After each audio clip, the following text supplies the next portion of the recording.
Imagine waking up in a hospital room filled with silence.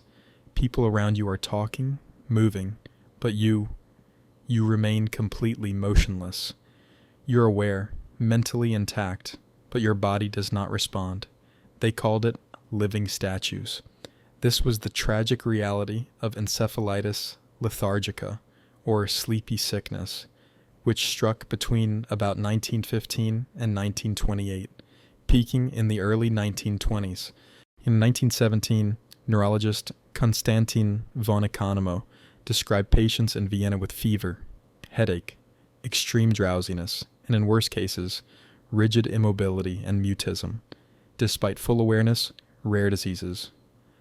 Around the same time, French pathologist Jean-René Cruchet documented similar cases in soldiers. The illness was sometimes called Cruchet's disease as well.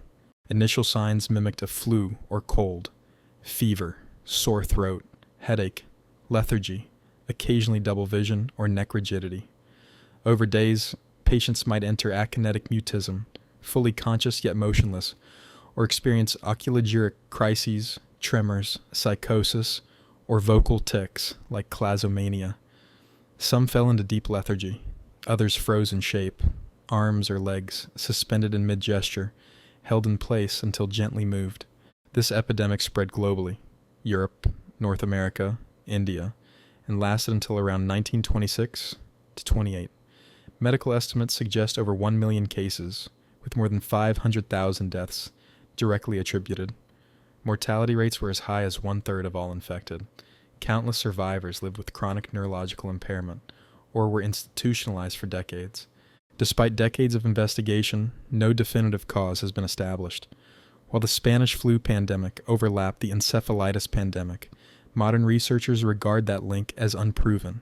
Vibrant theories include post-infectious autoimmune effects, possibly triggered by streptococcal bacteria or viral agents, but none conclusively confirmed. In some post-epidemic survivors, antibodies targeting basal ganglia antigens were detected, suggesting an autoimmune component. Personal accounts describe individuals mentally alert yet physically trapped. Patients heard family voices, recognized surroundings, but could not respond. In the 1960s, neurologist Oliver Sacks treated survivors who had been immobile for decades. Some reported that they had been fully conscious throughout their frozen state. Others had no memory at all. In 1969, L-Dopa, then a newly discovered drug for Parkinson's disease, was administered at Beth Abraham Hospital. Patients who had never moved for decades began to speak, stand, react. Many awakened after being statues for years. Some retained memories of awareness. Others only half remembered the experience. But relief was temporary. Side effects emerged. Progress faded, and patients often regress. Though the disease vanished by 1930, after the epidemic ceased, it left a powerful legacy. It shaped modern neurology, especially Parkinson's research, raising awareness of post-viral and autoimmune neurological syndromes.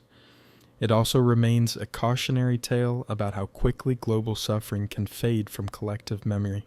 Between 1915 and 1928, millions worldwide were afflicted by a cruel and inscrutable disease that turned people into living statues, aware and conscious, yet completely immobilized and silent. With over 500,000 lives lost and countless survivors burdened with lasting neurological damage, encephalitis lethargica stands as one of the most enigmatic medical crises of the 20th century. We may never know why encephalitis lethargica began, how and why it ended, or why it never returned.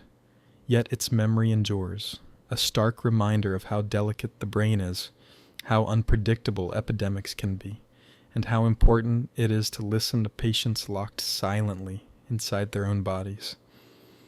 The story of the living statues remains one of medicine's greatest mysteries and one of humanity's most poignant legacies.